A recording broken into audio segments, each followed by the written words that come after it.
Incorporated. Nagsibya digas dakbayan sa Surigao. 1080 sa dial sa inyong mga radyo. Sakop sa KBP, kapisanan ng mga broadcaster ng Pilipinas. Takna alas 7 sa buntag. In 1970, RPN started the first TV newspaper program in the country. Informative, straightforward, unbiased, and trusted for years. It remains the longest-running English newscast on Philippine television. The RPN Newswatch with RPN Newscast, Monday to Friday, here on RPN.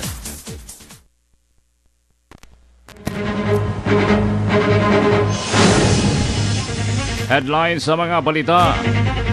Biktimang naigo sa balang saag kagahapon sa pagsugad sa bagong tuig. Naana sa ICU sa Butuan Medical Center. One-stop shop gilaumang mukita sa minilyong kantidad nga sugdan karong adlaw sa Dakbayan. NPA gidagit ang tulo ka mga sibilyan ug tulo ka mga kafgo. Tulo ka mga kidnappers na signit sa Cagayan de Oro. Mga nabiktima sa pabuto dinhi sa syudad. Dunay duha ang naitala sa record sa hospital. Samtang Santo Papa nanawagang himuong Year of Peace ang tuig 2013. Low pressure nagpaduol sa Pilipinas. Kadto maong mga headlines. Higala, kumusta? Maayong bagong tuig 2013, Enero 2 na. Dinhi sa atong kapupudan. Kauban akos control si Eric Makatigbak. Sa ngalan ni Station Manager June Galion, akos June Clerigo. Niya kining mga balita sa Radyo Ronda sa Newswatch Morning Edition.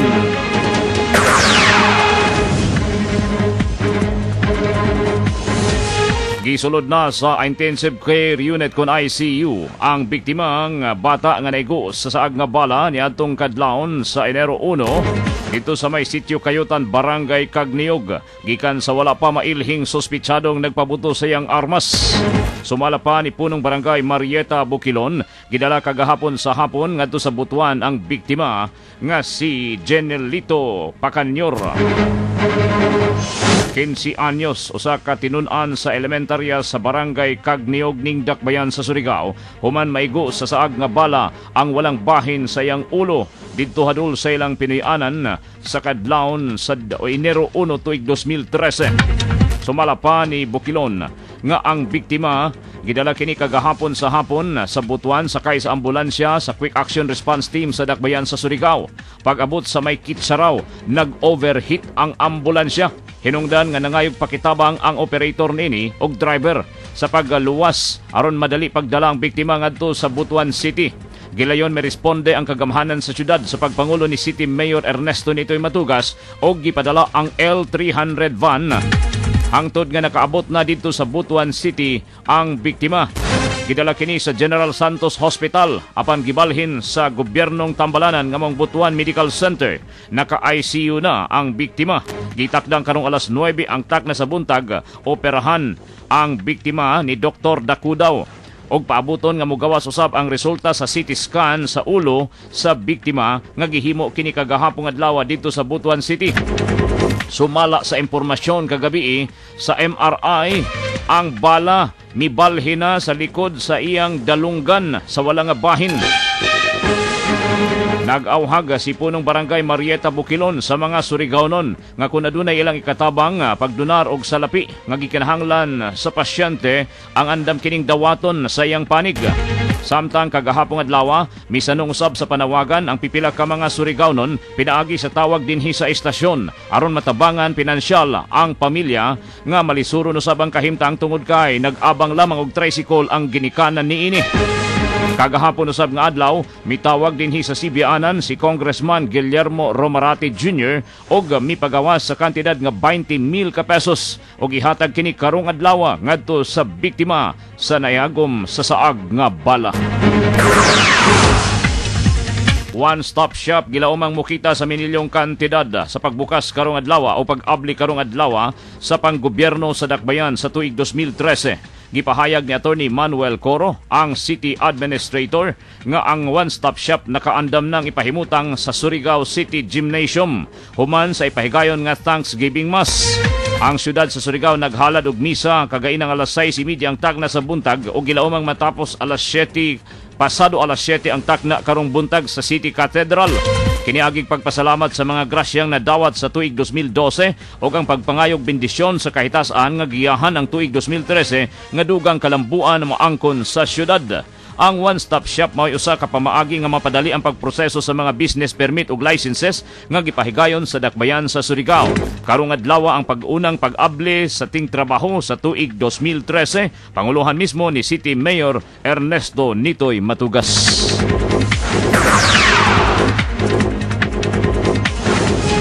Duha ang mga nabiktima sa pabuto sa milabay nga pagsugat sa bagong tuig sumala sa record sa Caraga Regional Hospital. Ang mga biktima 26 anyos o sa Mark Mondoniedo, lalaki taga Pipang Village, Surigao City.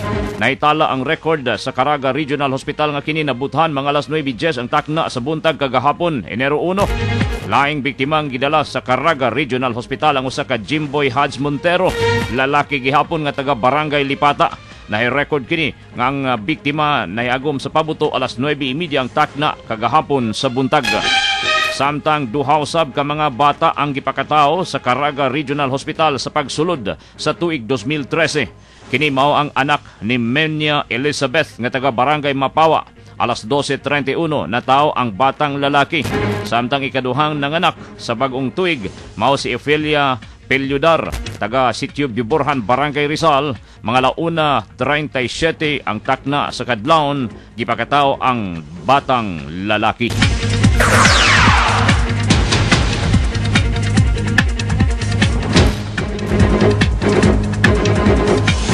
Alas 7:08 na dito sa Davao City. Padayon nga giimbestigahan sa 84th Infantry Battalion sa Philippine Army sa pagpanguna ni 2nd Lieutenant Catherine Hapin kung tinuod ba gayud nga nabuhian ang tulo ka mga sibilyan ug tulo ka mga kafgong gidagit sa mga rebelding NPA nga ubos sa Front Committee 53 ug Front Committee 54. Sumala pa ni 2nd Lieutenant Hapin nga mga sibilyan nga mga nabiktima sa mga rebelde nga sila si June Lopez, Junjun Alonso ug Tata Pandian nga gidagit sa mga rebelde niadtong Disyembre 30 tuig 2012 ug gibuhian lamang alas 7 kagabi.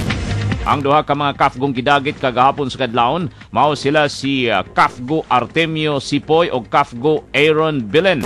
Ang duha gibuhian ra sabdayon mga alas 10 ang takna kagahapon o niadtong miaging adlaw sa buntag human gipailawom sa hugtanon nga interogasyon. Sumala pa ang niadtong miaging hapon sa miaging adlaw gidagit na sab sa mga rebelding NPA ang kafgong sila Tony Pandian gikan sa Sitio Kibali, Tambubong, Baguio District, Davao City. Gituhuan ni Hapin nga hangtod karon pabilin pagihapon nga gipugnan sa mga rebelde ang biktima. Sumala sa 8th Infantry Battalion sa Philippine Army nga bisan kun nagapahigayon sila og pagpatrolya, gipaninggamutan gayud nila nga dili nila malapas ang gipatuman nga halos usa ka bulan nga ceasefire og suspension of military operation kun sumo. Tulo ka mga tao nga gitumbok nga suspect sa kasong kidnapping gisignit sa gilusad nga joint operation sa Cagayan de Oro City Police Office kon COCPO sa Cagayan de Oro. Sumala pa ni Superintendent Roy Magsalay, hepe sa Operations and Plans Branch sa COCPO, nga gilang biktima nga si Joseph Robin Go, gingong anak sa usa ka private doctor sa maong syudad. Mato di Magsalay nga ang tulo ka suspect nga sila Brian Abrugar nga giingong pagumangkon sa usa ka barangay kapitan nga si Albi Kaharian ug Francisco Kaharian nga residente sa maong syudad. Gisugilo ni Magsalay nga nakahatag gayud ang pamilya sa biktima ngadto sa mga suspect balot 300,000 ka pesos alang sa kagawasan nini. Gikareport nga gisignit sa mga suspect ang biktima niadtong Disyembre 28 tuig 2012 sa maong Dakbayan og niadtong miaging buntag pa lamang kini nabuhian.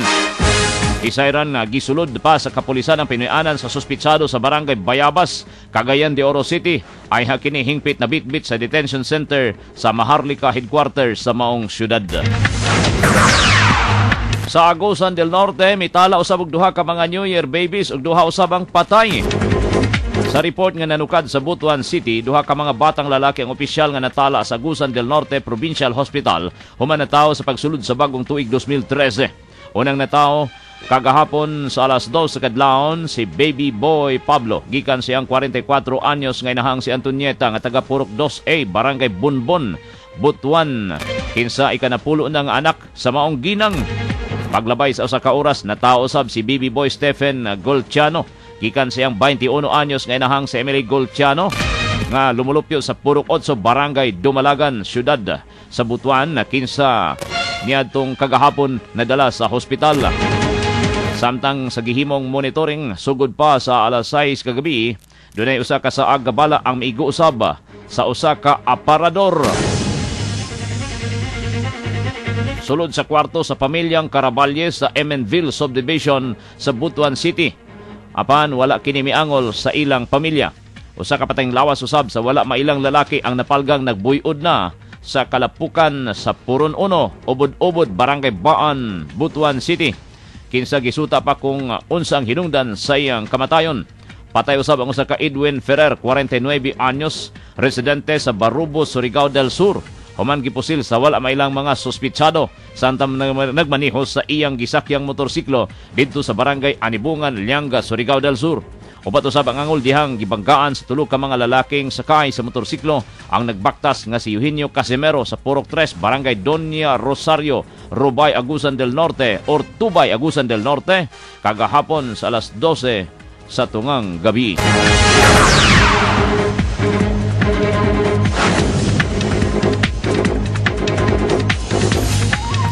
Dumating sila upang magukay at maghanap ng tanso, pilak, ginto. Dumating sila para tipunin ang likas na kayamanan at nanatili sila upang ingatan ang yaman ng kalikasan dahil ang kanilang ikinabubuhay ay may buhay rin at sa bawat kabutihang natatanggap, kabutihan din ang kapalit.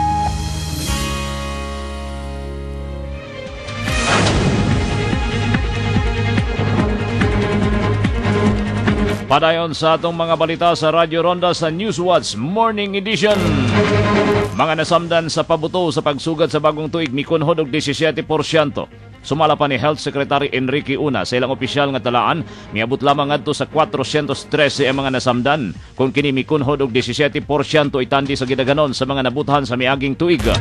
Sa presscon nga gipatawag sa Health Secretary kagahapon dito sa East Avenue Medical Center sa Quezon City, sa 413 nga samdan, 404 ang ihap sa fireworks-related injuries ug 8 ang naigo sa saag nga bala. Usa-usab ang natala sa kaso sa indigestion matud sa DOH. Kung basihan ng milabayng 5 ka tuig, kinimikunhod sa 12% ang ihap sa mga samdan karon nga tuig 2013. Matud ni Una, may pag-epekto ang ilang gilusad nga kampanya nga maglikay sa pabuto.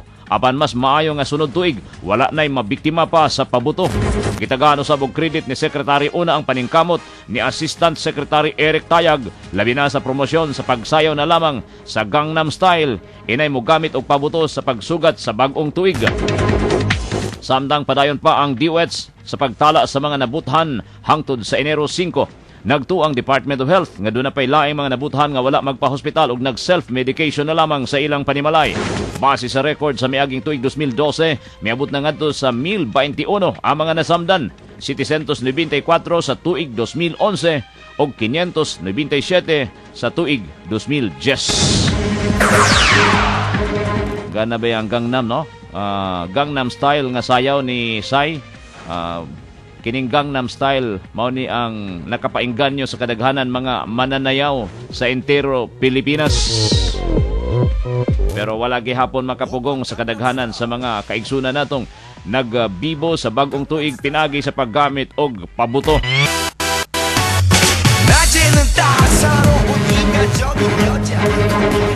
Nanawagan karon si Pope Benedict XVI sa katawhan nga himong Year of Peace ang tuig 2013 bisan pa kung may hulga sa kapitalismo, terorismo o kriminalidad. Sa report nga nanukad sa Vatican City sa iyang New Year's message sa gawa sa St. Peter's Square, giingon ini nga ang bag-ong tuig susama sa usa ka biyahe. Matud sa Santo Papa sa tabang og giya sa kahitasan, sugdan ang panaghiusa sa matag pamilya alang sa kalibutan. Gipasalamatan niya ang mga world peacemakers nga sigun sa Santo Papa angayan lamang silang pasidunggan sa ilang paningkamot. Una nini bisan pa man sa nanghitabong kasamok sa kalibutan, mananaog gihapon ang kaayuhan. Kini mao'y sentro sa iyang homily sa New Year's Eve Mass alang sa pagtapos sa tuig 2012. Bisan pa man sa daghang kinabuhi ang nawagtang gumikan sa kasamok sa lain-laing dapit sa kalibutan ug ang kawalay hostisya, mipatigbabaw gihapon ang kamaayo. Gipadayag ni Pope Benedict XVI nga sa tuig 2012 milihok ang kadautan sama sa kasamok sa krisis sa Syria, pagpangatake sa mga Kristiyanos sa pipila ka nasod sa Afrika kaysa mga maayong balita. Apan ang pagpamalandong ug pagampo ang makatabang aron maminusan ang kalisdanan sa inadlaw-adlawng pagkinabuhi. Dumating sila upang magukay at maghanap ng tanso, pilak, ginto. Dumating sila para tipunin ang likas na kayamanan at nanatili sila upang ingatan ang yaman ng kalikasan. Dahil ang kanilang ikinabubuhay ay may buhay rin. At sa bawat kabutihang natatanggap, kabutihan din ang kapalit.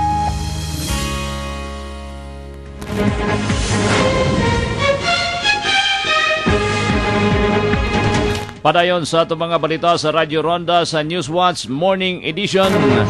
Dito sa Kalibo, Aklan, namatay samtang gidala sa usa ka pribadong hospital ang usa ka misis.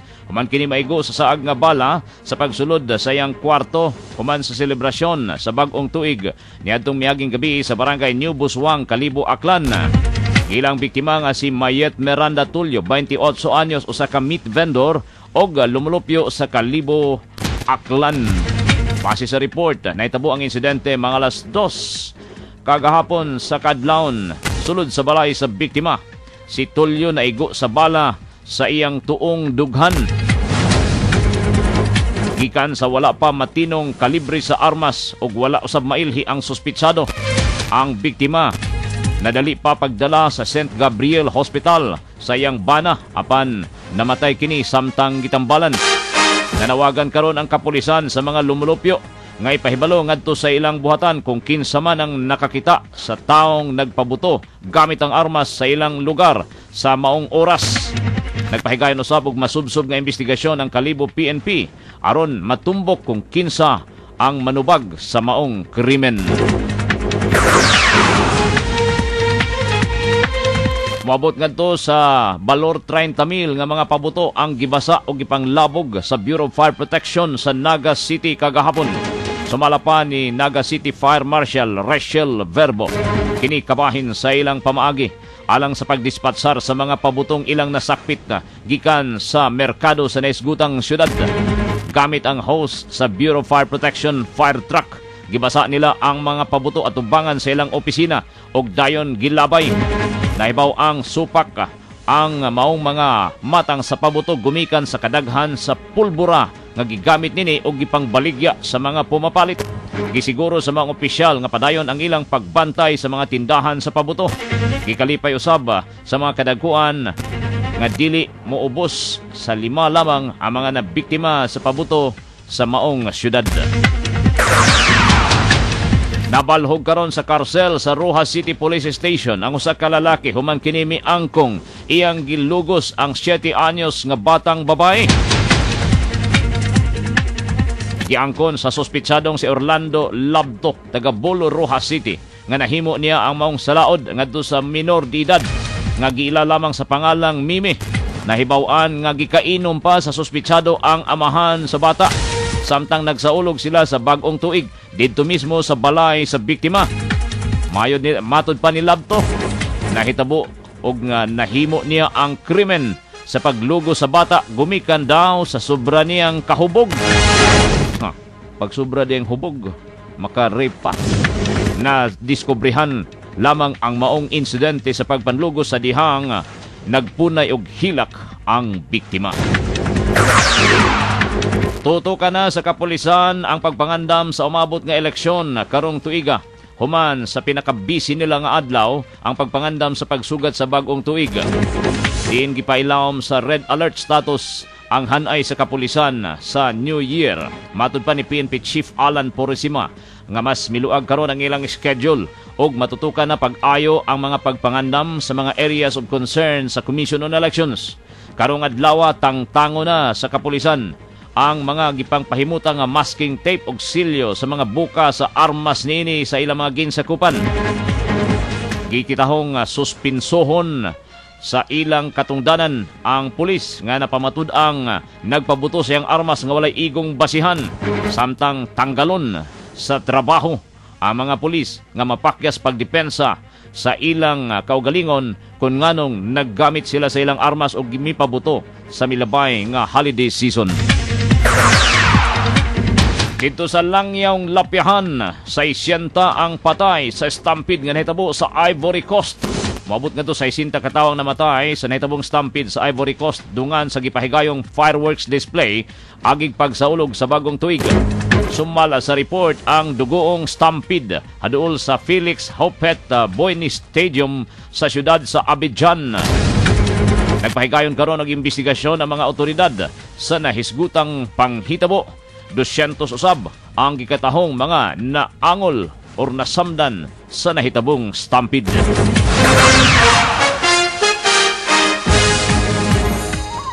Dumating sila upang magukay at maghanap ng tanso, pilak, ginto.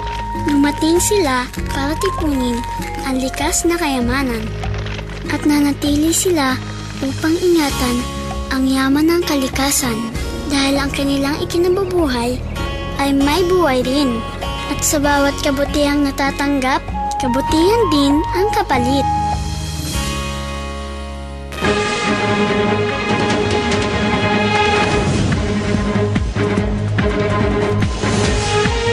Sana ginapos nga bahin sa atong mga balita sa Radyo Ronda Newswatch Morning Edition.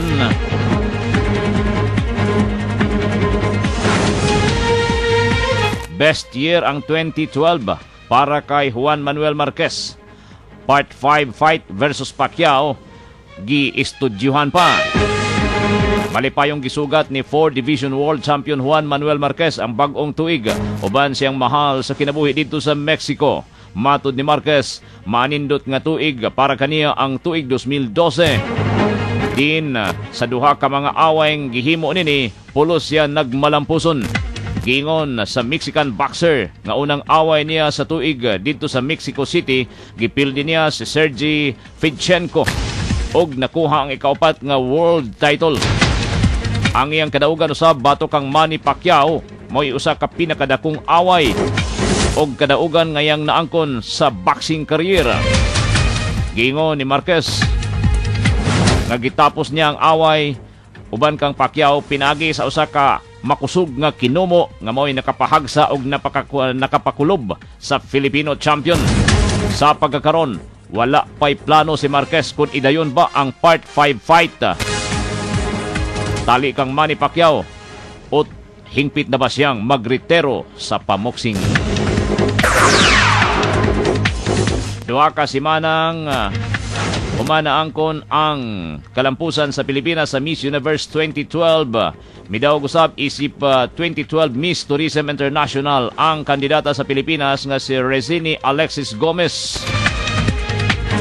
Kini mo'y pinakaulahing dakong event sa show business nga gihimo dito sa Malaysia. Adiser misulod ang tuig 2013. Gilayong gipahalipayan si Gomez sa mga organizers sa naisgutang pageant. Human ni gipildi ang 55 ka mga finalist gikan sa nagkalenlaing mga nasod. Si Gomez, 22 anyos nga taga Cebu. Ikaduha usab nga midaog mao ang Miss Australia, Miss Tourism Metropolitan International, Miss Venezuela, Miss Tourism Global ug Miss Paraguay, Miss Tourism Cosmopolitan International. Gipasidungog ang maong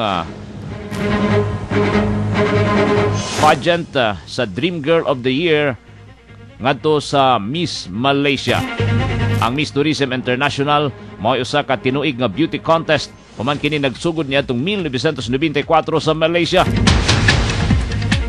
Kini pagahimuon matag New Year's Eve og pagpromote sa tourism industry og cultural exchange sa Malaysia ang katuyuan. Pagbanabana sa kahimtang sa panahon niyang Pag-asa Surigao uban ni June Arpon. Good morning, sir. Good morning, o garing update sa lakas atong panahon para karon nga adlaw Enero 2 to 2013. Kaganin sa alas 2 sa kadlawon usa naman ka low pressure area na himutang mga 1020 kilometros sa bagatang kilangang bahin sa Mindanao. Kini may coordinates 5.0 degrees north, 136.0 degrees east. Nasulod kini sa intertropical convergence zone din magahatag sa panalagsang pag-ulan-ulan sa parting Mindanao. Sa laing bahin ng northeast monsoon magapadayon usab sa amihan ng bahin sa Luzon. Ang Cagayan Valley kaprobinsyahanan sa Aurora ug Quezon makaangkon sa mapanganuron nga lakat sa panahon ug may mahinay nga mga pag-ulan. Samtang Leyte provinces ug Mindanao mapanganuron usab ug may mahinay ngadto sa kasarangan nga ulan o panalugdog. Ang Metro Manila uban pang bahin sa nasod may pagkamapanganuron lamang ug may mga lumalabay usab nga ulan. Kasarangan ngadto sa makusog ang huyop sa hangin gikan sa miyan na silangan ang magapadayon sa Luzon ug silangang bahin sa Kabisayan. Ang kadagatan ini nga mga lugar kasarangan ngadto sa Baluron. Sa uban nga bahin sa nasod ang hangin mahinay ngadto sa kasarangan nga magahuyop sa gihapon gikan sa miyan na silangan ug amihanan. Ang kadagatan malinawon ngadto sa kasarangan. Amigo June Arpon ga report sa Pag-asa Station. May buntag sa tanan. Break, Sir June. Guys, sir. Kining low pressure, may posibilidad bang mahimong bagyo, sir? Dako kay posibilidad kay ito ang ginisya sa open area sa Pacific Ocean. Okay. Ug ato kining bantayan. Kung makasulod sa Pilipinas, sir, bagyong Auring ang ingalan ani. Ang kwan mag-start up og letter A. Letter para A. sa tuig 2013. Dili kon bagyong Arpon. wala akong ma-appeal listahan sa bagyo. Gwapo tagnay Arpon, sir, no? wala. So bagyong Auring kon mahitabo man galing nga In case mahimong bagyo ang low pressure. Oh, Okay, thank you very much, Sir June Arpon, sir. you're welcome, sir. May galan si June Arpon sa Pag-asa Surigao. May nagtapos sa atong mga balita sa alas 7 sa Radio Ronda Newswatch Morning Edition. Sa ngalan ni Station Manager June Galion sa kontrol ni Eric Makatigbak. Ako si June Clarigo. Magpasalamat sa inyong pagpaminaw. Maayong buntag, Surigao. In 1970, RPN started the first TV newspaper program in the country. Informative, straightforward, unbiased, and trusted for years.